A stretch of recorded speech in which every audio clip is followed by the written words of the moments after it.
أستأذن سموكم بالبدء. صاحب السمو الشيخ محمد بن زايد آل نهيان ولي عهد أبوظبي نائب القائد الأعلى للقوات المسلحة، صاحب السمو الشيخ سعود بن راشد المعلى عضو المجلس الأعلى حاكم القيوين، أصحاب السمو الشيوخ، أصحاب المعالي والسعادة، الحضور الكرام، السلام عليكم ورحمة الله وبركاته. اسمحوا لي بالتعريف عن نفسي. أنا الدكتورة حواء سعيد سالم الضحاك المنصوري، استشارية الغدد الصماء والسكري، نائبة المدير في مركز إمبيريال كوليج لندن للسكري في أبوظبي. يسعدني ويشرفني في هذا المساء أن أتولى مهمة إدارة هذا الحوار في هذا الملتقى الفكري بمجلس محمد بن زايد آل نهيان.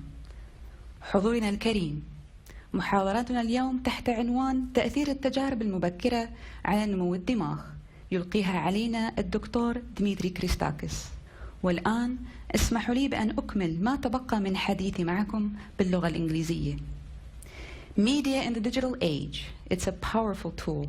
Whether we are referring to TV, Twitter, video games, YouTube, or the latest app, it's everywhere. But is it a tool for good, or is it a tool for bad?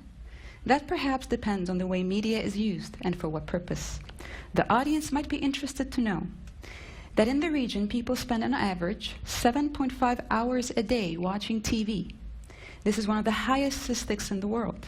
From the Uae Internet social and mobile statistics of 2015, the percent of the population that are active users of the Internet in the UAE is a staggering 92%. That's 8.8 million of the UAE population. This is significantly higher than countries even such as the US, UK, and Germany. Did we mention video games? A study concluded that about 60% of video games that were rated as suitable for all have significant amounts of violence. Because the child's brain is still under development, the influence of the digital information age may be lifelong. Therefore, we must be wary of its effects as it's become an integral part of our lives, especially here in the UAE. Here to speak to us about the subject of child development in our digital age is Dr. Dimitri Christakis, Professor and Director of the Center for Child Health Behavior and Development at Seattle Children's Research Institute. He has published over 200 research articles on the subject and authored a book as well. Please join me in welcoming him. Thank you. Ramadan Mubarak. I want to start by expressing my deepest gratitude to His Highness Sheikh Mohammed bin Zayed for inviting me into his Majlis. It is without a doubt the singular greatest honor of my life, so thank you. I want to thank everyone for coming, His Highness, Highnesses, Excellences, and honored guests.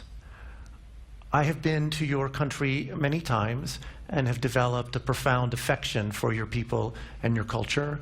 This is the first time, however, that I have been blessed to be here during the holy month of Ramadan, and I've also been accompanied by my family, which makes it very special indeed. And with that, I will begin. I'm a pediatrician and epidemiologist, and my laboratory's mission is to determine modifiable factors in children's early environment that impact positively their cognitive, social, and emotional development, and to develop actionable strategies to optimize them. And because I have a limited time today, I'm going to focus on their cognitive development. Now, as was mentioned in the introduction, those of us that are over the age of 30, while we rely on technology regularly in our day-to-day lives, we came to it as adults. In fact, many refer to us as digital immigrants because we didn't grow up with these things, but we rely on them, and we can become very, very frustrated with our inability to use them effectively. In contrast, today's children are frequently referred to as digital natives because they are truly born immersed in a highly technologized world. And when we think about digital natives versus digital immigrants, you might notice some differences. The immigrants in us tend to be single task oriented. We think sequentially. We rely on text primarily. And we usually rely on a limited resource. But our children rely on multitasking, parallel thinking, multimedia, and multiple resources. Now, is this good? Is this bad? It's clearly very, very different than the world that we grew up in. And so today I'm going to spend some time talking about what I think the effects of that are and what my concerns are. And I'm going to frame this in the context of three concurrent phenomena of childhood. The first is brain growth. The second is the development of executive function. And the third is media exposure. So, beginning with brain growth. The typical newborn brain weighs 333 grams. In the first 2 years of life, it triples in size. It's an extraordinary period of brain growth. In fact, if you look at brain growth over the lifetime, as I show here graphically, you'll see there's a very, very steep rise in the first 3 years of life. In fact, it's not fully completed until early adulthood, around the age of 20 to 24. And if you look over to the right of that graph, you'll see where I am and why I had such a difficult time this morning finding my hotel key. But I'm not here to talk about the right side and those of us that are on the decay. I'm here talking about the ascendancy, where early children's brains are developing and how early experiences affect that. Now, we're born with a lifetime supply of neurons of brain cells. That's not where the growth comes. The growth comes in the connections between those brain cells, what we call synapses. And those synapses form based on early experiences. Everything a child experiences early on creates connections between brain cells. If you will, the mind is fine-tuned to the world children inhabit. So to give you an example of this that works in my culture, any child born anywhere in the world can speak any language fluently. But if they're not exposed to certain sounds early in life, they can learn to speak a language fluently, but they'll never pass as a native speaker. We all know such people. It's not because they weren't born with the capacity to make those sounds. It's because they grew up early on in a world where that sound didn't exist, and their brain essentially didn't bother to develop the capacity to make it, and the window closed, and they can never make it when they grow up. To illustrate this graphically, you can see here the neurons present at birth with the connections between them. And each brain cell at birth has about 1,500 connections. By 3 years of life, it's over 100,000 connections. And by 15 years of life, you can see that there's a gradual pruning as some pathways aren't being reinforced. To illustrate this another way, I show you here the breathing of a one-day-old infant listening to music. This is the breathing pattern. And first, Mozart is playing. And then Stravinsky comes on. And then Mozart again. Now, I show you this not to portray an infantile critique of classical music, but some of you who know classical music might have a theory for why Stravinsky did this to this poor infant's breathing pattern. I show it to you to demonstrate that there's a discernible physiological reaction in infants to what they're hearing, even on one day of life. This baby distinguishes between Mozart and Stravinsky. It makes her think differently. Now, the brain develops from the back to the front as we go from child to adulthood.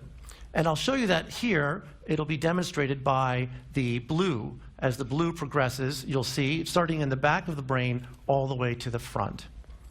And this is important because the areas of the brain serve different functions. So at birth, the back part of the brain is fully developed, and that's the part that controls vital functions such as swallowing, smooth movements and coordination, and audio and visual processing. Beginning in about 4 months, sensory and motor integration begin. At about 10 to 12 months, the limbic system, which is deep in the brain and controls emotions, starts. And this is why 4-month-olds are not capable of having temper tantrums, but 10 to 12-month-olds and 15-month-olds can have great ones. They're just starting to develop that emotional part of their brain, and in fact, before it's fully developed, they can't even control their emotions very, very well. 18 to 24 months, we see the development of the language centers, and finally, finally, the very front part of the brain we call the prefrontal cortex, which is responsible for abstract thought, reasoning, judgment, and regulation of emotion. The most important part of the brain is the last part to develop. And I mentioned that that's the part that controls executive function. The most important thing that our brain does. And there are three components to executive function. The first is self-control, which is basically the ability to stay focused and to resist temptation, not to be distracted, to pay attention to something. The second is working memory, which is the ability to hold information in your hand while mentally working with it. And the third is what we call cognitive flexibility, which is the ability to apply something that you learned in one context in another. All three of these are important. But I believe very firmly, and I hope I can convince you of this, that self-control, the ability to stay focused, is the most important. Now, I'll illustrate this here somewhat comically. The question here is find X. And this person jumps and says, here it is. The reason they did that, not intending to be funny, is because they jumped too quickly. They didn't spend enough time thinking about what the question was asking and what the right answer was. Now, many years ago, about 30 years ago, there was a famous study done at Stanford called the Stanford Marshmallow test. If it was done here in the UAE, it would probably be lucumats that they used. Marshmallows are very popular with young children, and they brought preschool children into the lab, and they set them there, and they told the child that they could have one marshmallow right now, or if they waited for 10 minutes, they could have two. And they walked out of the room, and they had a video camera recording the children. Only 20% of the children were able to wait the whole 10 minutes to eat the marshmallow and get the extra one. Some of them would take a little pinch out of the bottom and then try to hide it. Some of them would bite their knuckles to avoid it. They would try to look away to distract themselves. But the interesting thing was, the longer the children waited to bite that marshmallow, the better they did. The better they did in school, the better they did in life. That early self-control, that executive function that says to you, stay focused, I'm not going to eat the marshmallow, it's going to pay off in the long run, makes a difference. Now, that's a very cute study, but there's a lot of science that's backed it up. One famous study in Dunedin followed 1,000 children from birth to 30 years. And what they found was, as you can see here, child self-controlled in quintiles as a preschool child, low to high, and then look at the graphs there. Substance dependence, poor physical health, social economic status. I only show you these three. I could have showed you 30 others. The more self-controlled children have in childhood, the better off they are in their lifetime. All of this is driven by executive function. And in fact, executive function, as this graph shows, begins early in life, and you see the very, very steep rise there. So again, that early experience drives it, which has led many people to develop games, strategies to help children build executive function. This is a very simple one here. It's called Walk the Line. You take a piece of tape and you put it on a carpet, and you tell the child, walk on this line, put one step in front of the other. Now, you might think of this as being a test of physical ability, which it is, but it's also a test of cognitive ability. This child has to stay focused, not be distracted by what's going on around him, or he's going to step off the line. And the idea is that this kind of training can help the child not eat the marshmallow, stay focused on the task ahead. Which brings me to media exposure, the third concurrent phenomenon I want to talk about. This says, go to your chat room. We are technologizing childhood, as I mentioned before. In 1970, the typical age at which children began to watch television was 4 years, like this cute little girl there. And today, based on research that we've done, it's 4 months. Most of that switch hasn't happened in the last 40 years. Most of it has happened in the last 10. And in fact, if you look at children's daily media usage, children 0 to 6 spend about 2 hours a day with screen media. Children 6 to 18 spend about 5.5 hours a day. But that's only how much time they spend at home, and many of our children are cared for elsewhere or by others, not by parents. And when you add that to it, what we find is that the typical child, as was said, spends 6 to 7 hours a day on a screen. Now, keep in mind that preschool children are only awake for about 12 hours a day. So they're spending as much as 50% of their time in front of a screen. So the question that we've had, that I've posed here, are these three concurrent phenomenon, brain growth, executive function development, and media exposure occurring concurrently. What are the effects of that? Now, we've known for very long, that too little stimulation is bad for brain development. I show you here two PET scans. Now, the way you read a PET scan is the brighter the color, the more brain activity is going on. And on the left is a typical PET scan from a kindergartner, and on the right is a PET scan from a child that was raised in a Romanian orphanage, profoundly neglected, didn't get any stimulation at all. And you'll see there are areas of this child's brain that show no activity whatsoever. Because of that profound lack of stimulation, areas of his brain didn't develop. But the question that we've had in my lab for some time is, what about too much? Is it possible to overstimulate the developing brain? Is there good stimulation, bad stimulation? Too much stimulation can be harmful. And that brings me to baby Einstein. I don't know if this exists actually in this country, but other DVDs for sure do for babies. And this is a clip from baby Einstein, Day on the Farm. It's a 20-second segment, so watch.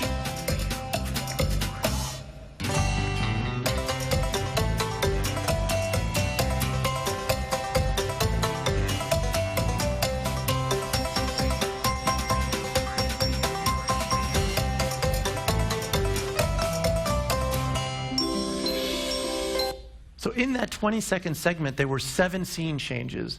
It makes no sense.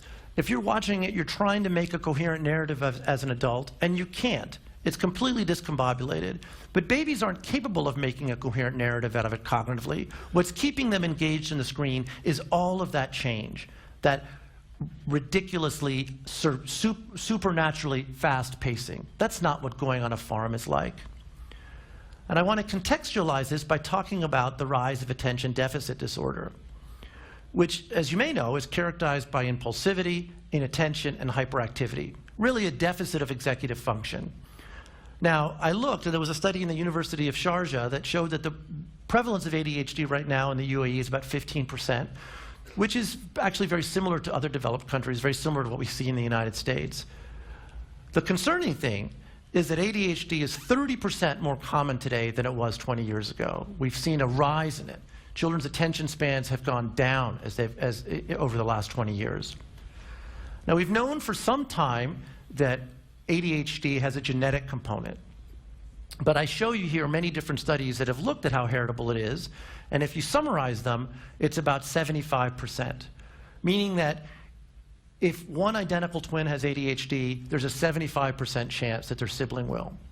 If it were 100% genetic, of course, identical twins are identical genetically. They should both have it. So like many things, what we've come to realize about ADHD is that there are certain genes that interact with certain environmental influences that produce ADHD. In fact, the US Surgeon General said some time ago, for most children with ADHD, the overall effects of these gene abnormalities appear small, suggesting that non-genetic factors also are important. Now, in my research, I don't actually talk about ADHD, and here's why. If you think about attentional capacity as having a normal distribution, what we do as clinicians when we diagnose ADHD is we draw a line at the 95th percentile, and we say, if you're on this side of the line, you have ADHD. And if you're on this side of the line, we say you don't.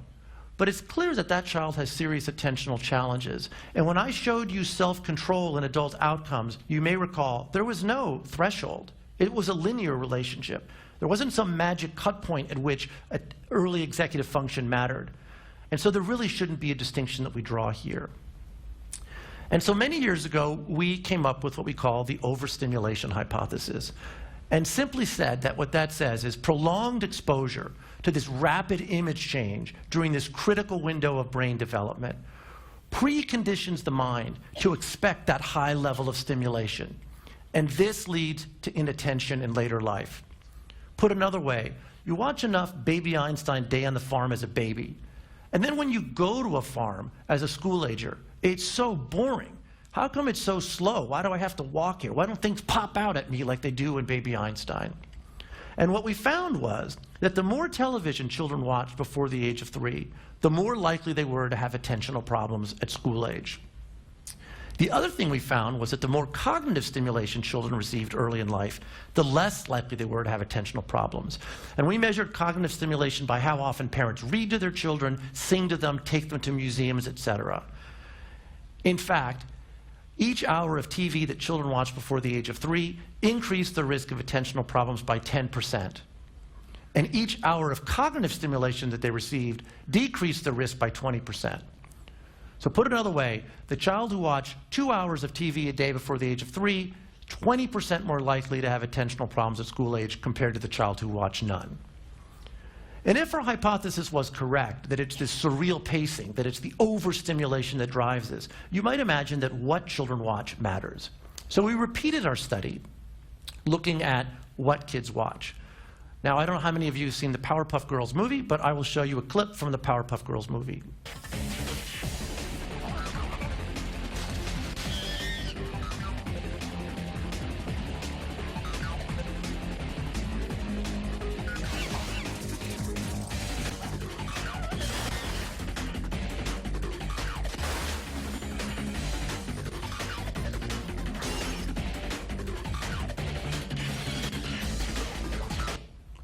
So that, again, you'll see the very fast pacing.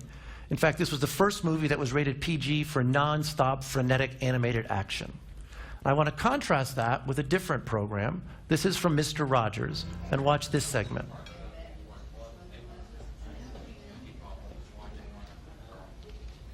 Hi, Uae. Oh, hi, How are you? Fred. I'm fine. How are you? Good, thanks. I brought my television neighbor to see what a restaurant was like. Oh, I'm so glad. Can I show you a table? Certainly. I'm awfully busy today. One of the waitresses is ill. I see. So I'm sort of doing double duty. How about this? This is fine. Thank you Grand. very much. Sit down and I'll be right back. All right. Now, when you come to a restaurant, usually somebody shows you what table you're supposed to sit at. And one of the first things you do is to put your napkin either on your lap or up here. And then, well, this is the way a table is set. So you'll notice very, very different pacing. This is actually slow. It's almost soothing to watch. And what we found was that there was a difference. The educational programs like the Mr. Rogers clip I showed you didn't increase the risk of attentional problems at all. The risk of entertainment shows like Powerpuff Girls movie increased it by 60%, and violent television, which I didn't show you, increased it by over 100%. Now, there's a limit to what we can do with humans in the lab. I can't take babies and force them to watch hours of fast TV. So we've developed a mouse model. That's mouse TV. We take baby mice and we put them in these chambers and they watch television, if you will. They're hearing that, and there's photorhythmic sensors that play flash the lights around. And we have them watch television, if you will, 6 hours a day for 42 days. That's the mouse's entire life, childhood, I should say, watching TV. And then we assess their behavior. And I'll show you one of the ways we assess it. We assess activity and risk-taking. And we do that with what's called the open field test. And the way this works is we put a mouse in a black box, and we see what it does. Now, mice typically will avoid an open field. They're scared of it. They have very few friends in the natural world, and they'll prefer to stay around the perimeter. And we exploit the fact that we have a white mouse on a black background. We have an optic tracker stationed above, and it tells us how the mouse moves. And you'll see on the left, that's the mouse you were just looking at. It spends most of its time on the periphery. But the mouse on the right, you'll notice, is really hyperactive, moving a lot more, and spending much more time in the center. And in fact, what we find is if you compare time in center and entries into the center between mice that watched television all their childhood and those that did not, there are significant differences in both. We also notice differences in their brain structures. So you see control and overstimulated mice, and when we stain them, we see that there's much more brain growth in the control mice compared to the overstimulated, which might not make sense to you. You might think all that stimulation would promote connections, but it actually has the opposite effect because it's unnatural. Now, I want to talk a little bit about what's called joint attention, because it's a very important part of this brain development and one of the things that media interrupts. Joint attention is two people, in this case an adult and a child, focusing on something together. It begins with them looking at each other, as you can see there. Beginning at 4 to 6 months of age, a parent or a caregiver can direct an infant's attention to something. They will look at it and then instantly turn back and look at their caretaker, implicitly saying, "What is that? Tell me something about it." And there will be an exchange. Beginning at about 10 to 12 months of age, as you can see in the upper right there, babies can initiate joint attention. They'll point to something, get the parent to look at it, and they'll look back. This happens hundreds of times a day. It's quite natural, and it's incredibly important, not just to children's social development, but to their cognitive development. So what is the impact of media on this? Well, several years ago, we used something called the Lena system. It's a little digital language processor, which you can see is worn in a vest. It records everything that is heard there. And then there's a very sophisticated software program that can analyze what's being heard. And I'm very pleased to say this has actually been validated in Arabic. And in fact, I was at the Qatar Brain Research Institute, and they're interested in looking at it as a way of detecting autism early. Now, the analysis we do here is what's called conditional regression. We compare times when a child can hear a TV to times when they cannot. And what we look to see is how many words they actually hear. What we found was that when a child hears television, they hear 656 fewer adult female words and 200 fewer adult male words. Now, how many words does a typical adult female say in an hour? 700. So there's about a 90% displacement. When a baby is hearing television, they hear 90% fewer words from an adult female. And how many words does a typical adult male say in an hour? I'm not going to ask anyone to answer that. It's not what you think. The typical adult male says 710 words. So actually, men and women talk just as much. Doesn't mean they listen to each other, but they say the same number of words. The difference here is that women talk to babies more than men talk to babies, and that's why you're seeing a difference in the displacement. Now, I mention all of this because this study looked at television, but of course today there are many other things that distract us from talking to our children. In fact, the technologies we all rely on, as illustrated here, take away those precious conversational turns. And many parents think that they can be on their cell phone and still engaging their child, but they're not going to have the same back and forth. Okay. So in conclusion, I hope I've convinced you that early childhood for children, and for mice, if you care about mice, is critical to their development. And children need more real-time play and less fast-paced media. Because I firmly believe if you change the beginning, you change the whole story. Thank you very much. Shukra.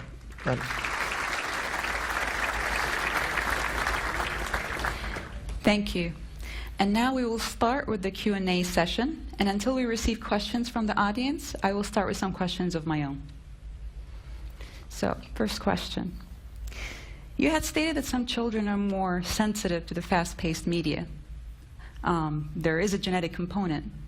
However, as parents, as many of us are, how would we identify perhaps a child of ours that's more sensitive to this? It's an excellent question. And the truth is that, in fact, some kids who are predisposed to having shorter attention are probably drawn to the fast pacing. In fact, many of the parents of kids who I care for with ADHD say, "My son can focus on a video game for hours. How can they have attentional problems?" The whole point of executive function is not focusing on something that you like. It's focusing on something that you don't like. When I was in medical school, I had to learn all the bones of a hand. It was the most boring thing I've ever done in my life, especially because I had absolutely no interest in hands, no interest in becoming an orthopedic surgeon, but I had to spend that time learning it.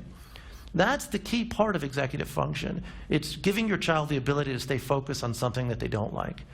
Now, to answer your question, I firmly believe that what we have to do is try to give every child the ability to maximize whatever genetic ability they have to pay attention, and it clearly varies.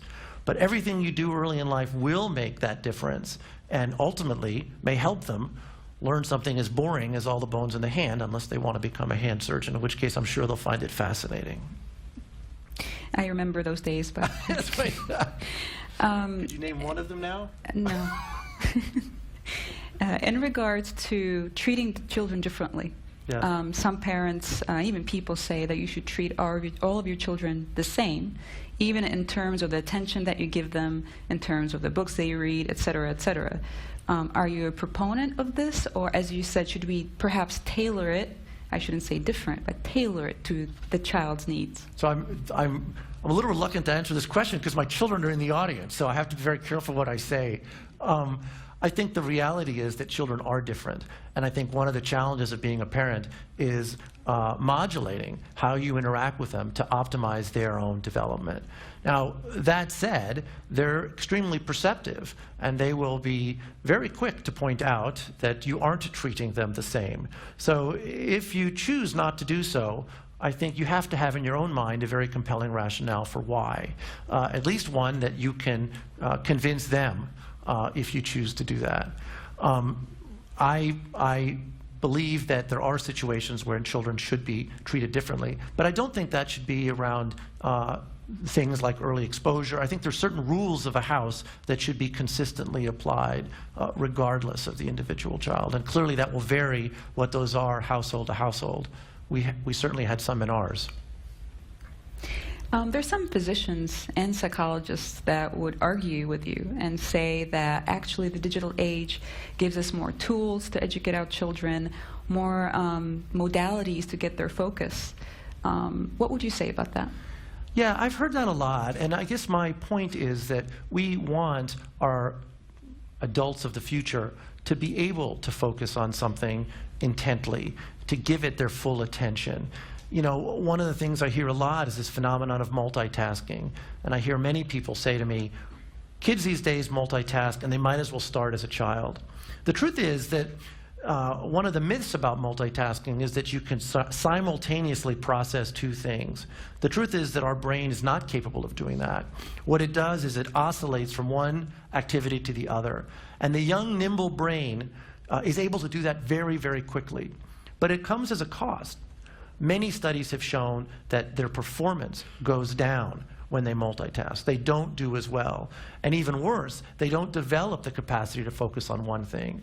So there are going to be times when today's children grow up where we absolutely want them to give their undivided attention to an important problem before them and not be simultaneously checking their Twitter feed or their Facebook or emailing. They need to develop the capacity to stay fully dedicated. I firmly believe that. So from the audience, there is a question in regards to, have you noticed any differences in the functions of brains in terms of child's abilities between cultures, nationalities, or even countries?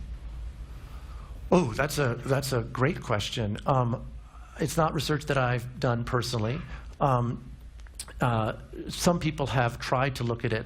The biggest challenge is that there's so many other things that vary along with country that make it very, very difficult to separate out the effects of culture alone versus climate versus familial structure versus socioeconomic status. But my personal feeling is that there is no difference in brain function. There's certainly no difference in innate neuronal ability. How culture and early experiences affect it obviously matter, and that's kind of one of the points I'm making here. So a culture or a country that makes it routine for children to watch tons of fast-paced media in childhood, over the long term, I would argue, will not fare as well. So if we could have a more specific question here. For children, at specifically those ages you mentioned that are more sensitive to the media, what can parents do specifically for these children to help shield them or, let's say, minimize the negative effects of media?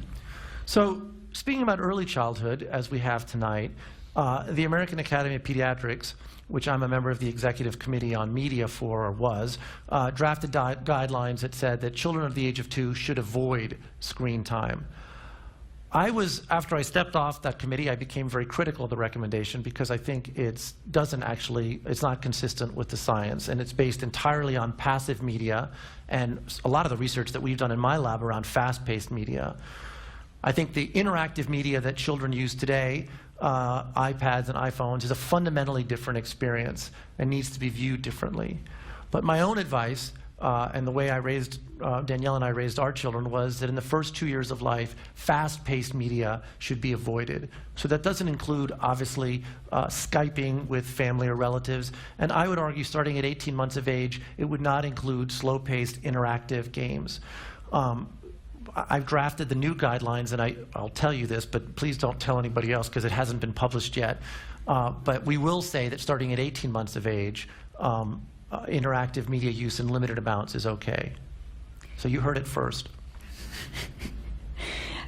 Just to tie up to that sentence, there's a question from our audience in regards to the interactive apps that are now out there on iPads and iPhones, and sometimes even in the clinic at my center we see parents give it to their children at various ages. What do you say about these interactive specifically children's apps? Yeah, it's a great question. So there are literally hundreds of thousands of them now, and most of them claim to be educational. Virtually none of them have ever been tested as to whether or not that claim is true. Now, there's one exception that I'm aware of. It's a program called Bedtime Math. It's an app called Bedtime Math. I don't believe it exists in Arabic, but most of you I know speak very good English. And the way Bedtime Math works is that each night it gives a story with some embedded math, and then it has questions. And there's an easy, medium, and hard question.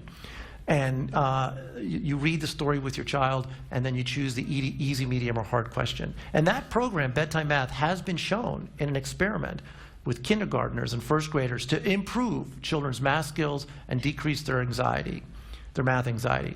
But one of the things that's interesting about that, if you think about it, is even though it's an app, it's really creating a platform for parents and children to interact with each other. It's different than being a completely passive experience.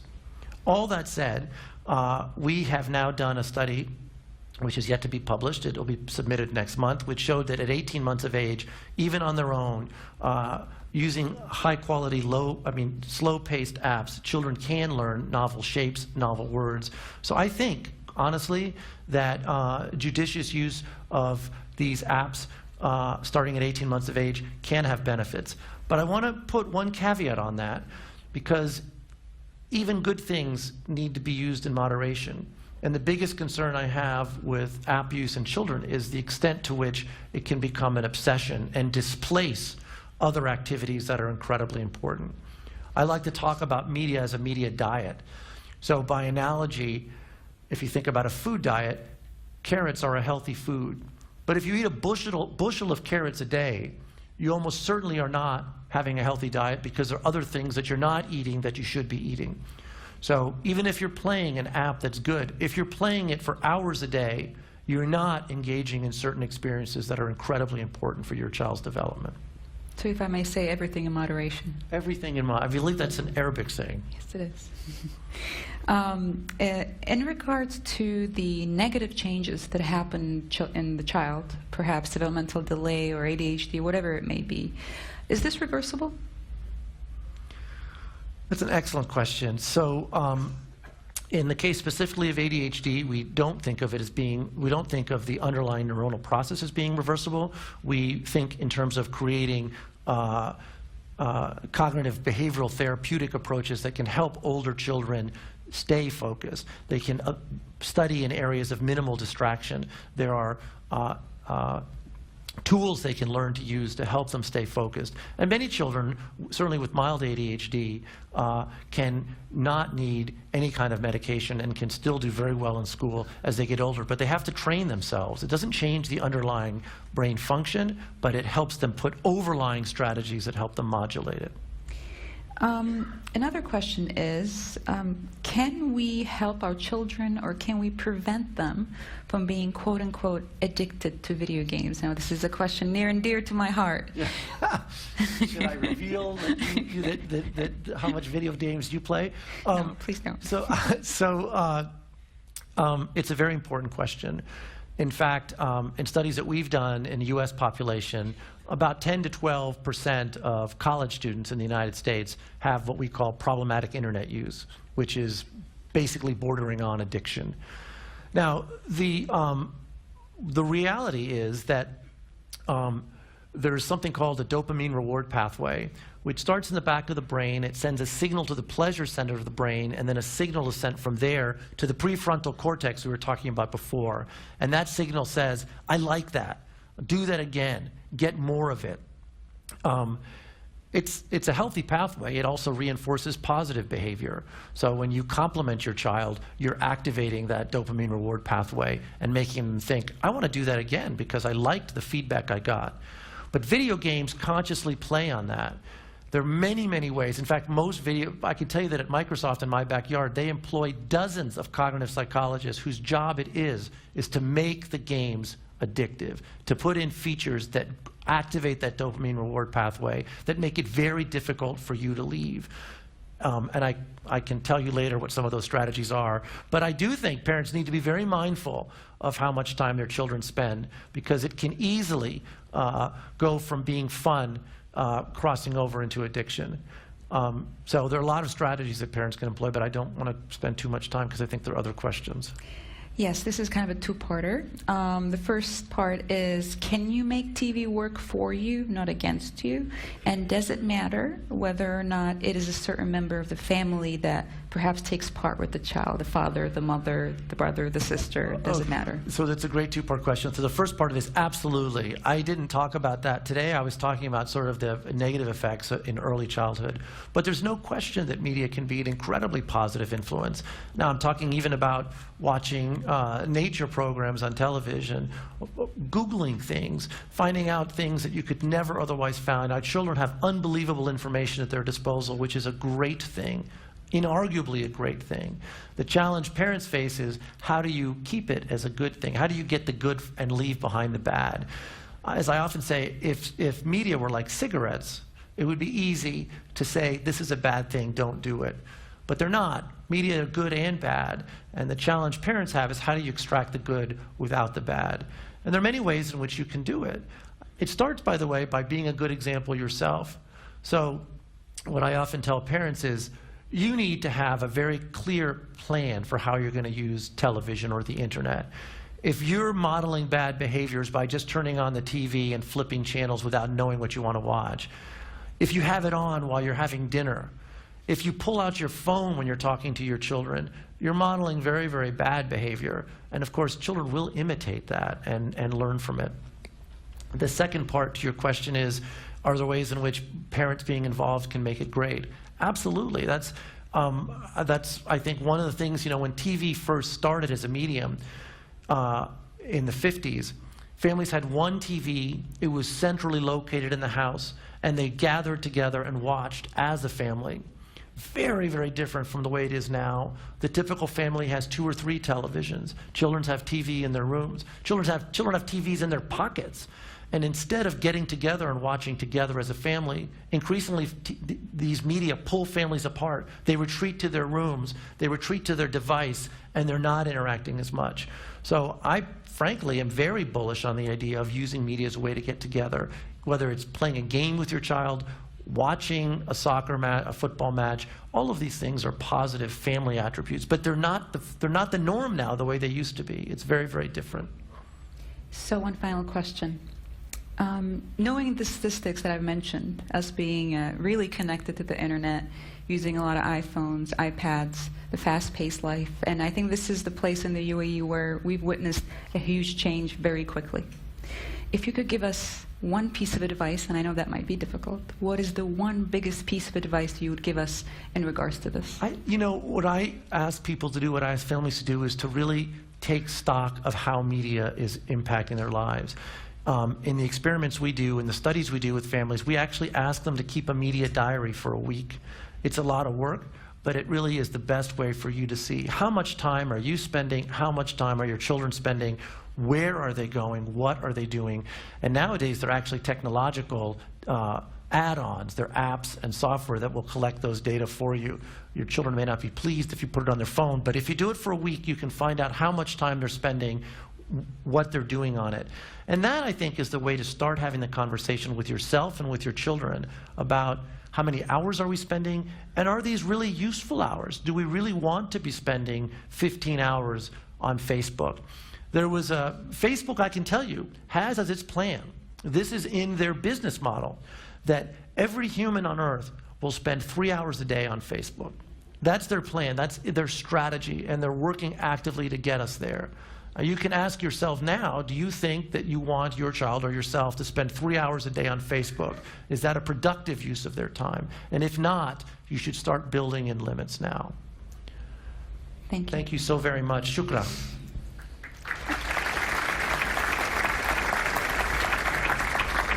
أستأذنك سيدي في اختتام المحاضرة. First, I would like to thank His Highness for hosting these informative sessions. I would also like to thank Dr. Christakis for his time and this wonderful presentation, and the audience for their kind attention. In the end, children are our country's future and our true wealth. We must prepare them to take on the challenges that the future may bring. Wassalamu alaikum wa rahmatullahi wa barakatuh.